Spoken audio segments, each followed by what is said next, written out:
Well, good afternoon, everyone. As the President just said, we just completed the White House Coronavirus Task Force meeting in the Situation Room, and we continue to implement the President's vision, not just for a whole-of-government response to the coronavirus, but a whole-of-America approach. The focus of our task force today and going forward is on implementing the President's public and private partnership on testing, focusing on ensuring that state and local authorities have the guidance and the support to ensure mitigation, particularly in areas where we've seen community spread. And we're continuing to lean in at the President's direction on addressing capacity issues in our hospitals and with regard to equipment. Let me reiterate the President's gratitude, not just for the team behind me and the team behind them, all of our federal agencies that are literally working every day to bring a whole-of-government approach to this, but we also want to commend all of the governors across the country. I'll be speaking again to all the governors, all 50 states and the territories tomorrow.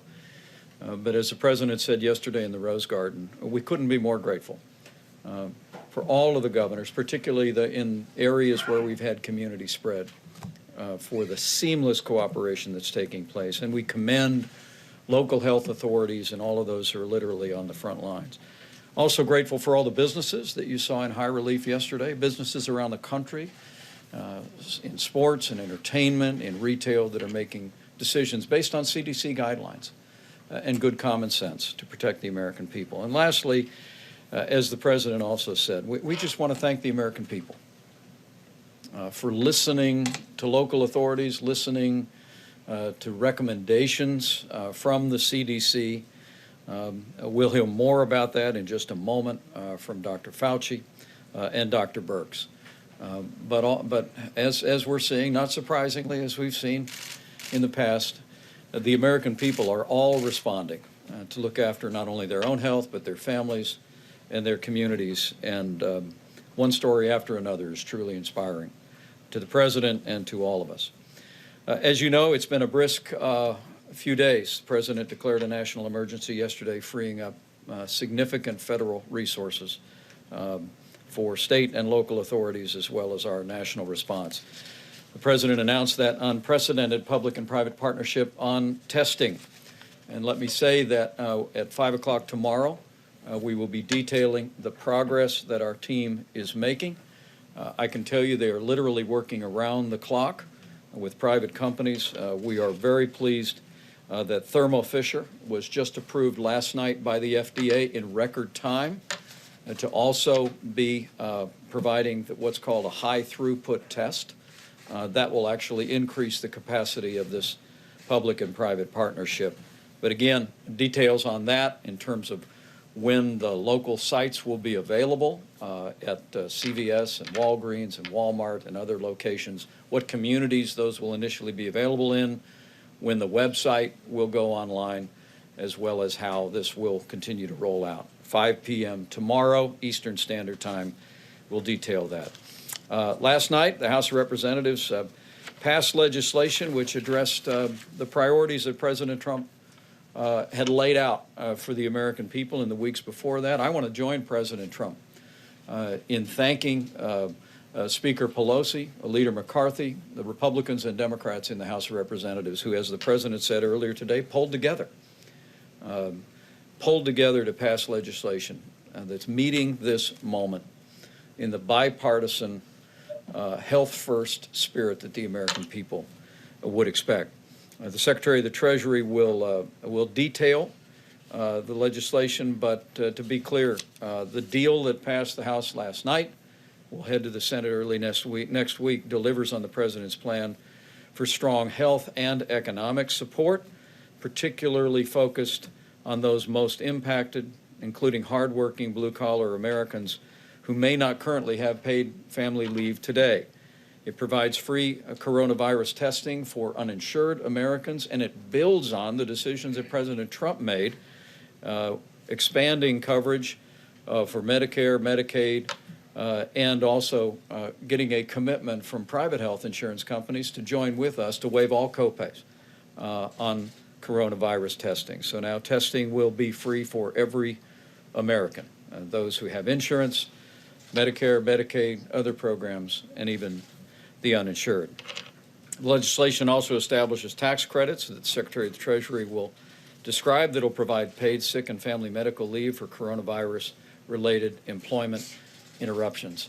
I expect Dr. Birx and Dr. Fauci will reiterate this. If you are sick, now you need not be concerned. If you're an hourly wage earner in America, you need not be concerned about staying home. If you're sick, stay home. You're not going to miss a paycheck because of this legislation that's moving through the Congress. We'll make sure that your employer, including small businesses, have the ability to provide paid leave to you. This also provides funding and flexibility to ensure that senior citizens, women, children, and low-income families have access to emergency nutritional assistance, and it incentivizes states to ease access to employment benefits. Again, the President and I are profoundly grateful for the bipartisan spirit that drove this legislation, and let me also say how grateful we are for the Secretary of the Treasury and the long hours that he put in negotiating this measure. Let me say also last night at midnight, the Department of Homeland Security implemented the President's decision to suspend all travel from Europe, passing through 13 airports. Acting Secretary Wolf will detail the implementation of that. To be clear, countries where we have suspended travel under Section 212F, Americans may still return to the United States. Legal residents may still return. They are being screened at some 13 airports as we speak. If they are identified as being symptomatic for any illness, there is an additional response on site, but those Americans are being encouraged to return home and self-quarantine for 14 days. That started at midnight last night, and the Secretary will detail it. In a few moments, I'll ask Dr. Fauci to update us on cases, as well as current CDC guidance for all Americans. And all of you are already aware that this week we issued specific guidance to about a half a dozen states where we've seen community spread.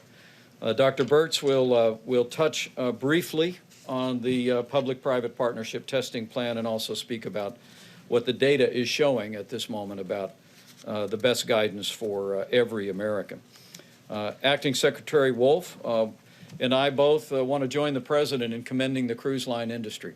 They made a decision yesterday. 85% of all the domestic cruise lines announced that they would be suspending cruise line operations for a period of 30 days. And Chad Wolf will explain to you the importance of that decision. We want to commend the cruise line industry for working with us. And as we met last week on this day with cruise line industry executives, we're going to be working very vigorously over the next 30 days to implement new policies that will ensure that when the cruise lines start back up, they'll be safer and healthier places than ever before. But a great industry, American people love it and enjoy it, and we're going to make sure that it's there for many, many years to come. Also, as the President just foreshadowed in our task force meeting today, the President has made a decision to suspend all travel to the United Kingdom and Ireland effective midnight, Monday night, Eastern Standard Time. Chad Wolf will describe the details of that, but again, as the President just suggested, all of our health experts presented information. Dr. Fauci will reflect on some of those numbers, made a unanimous recommendation to the President that we suspend all travel from the UK and Ireland. That will be effective midnight, Monday night, Eastern Standard Time. Again, Americans in the UK or Ireland can come home. Legal residents can come home, but as the Secretary will detail, they will be funneled through specific airports and processed. We continue to emphasize that the risk of serious illness for the average American remains low. But the data shows that seniors with serious underlying health conditions are our most vulnerable population, the people most susceptible to serious medical outcomes. Seema Verma in a few moments will talk about the President's decision yesterday to restrict all visitors in all nursing homes around the country and other measures that we have taken. but it's so important. It's so important for all of us who are blessed with having senior citizens in our family, like my 88-year-old mom. Let's look after seniors with serious underlying health conditions and make sure that every American around them is practicing the best kind of hygiene, the best kind of measures to ensure that they're not exposed. Hi, everyone. George Stephanopoulos here. Thanks for checking out the ABC News YouTube channel. If you'd like to get more videos, show highlights, and watch live event coverage, click on the right over here to subscribe to our channel. And don't forget to download the ABC News app for breaking news alerts. Thanks for watching.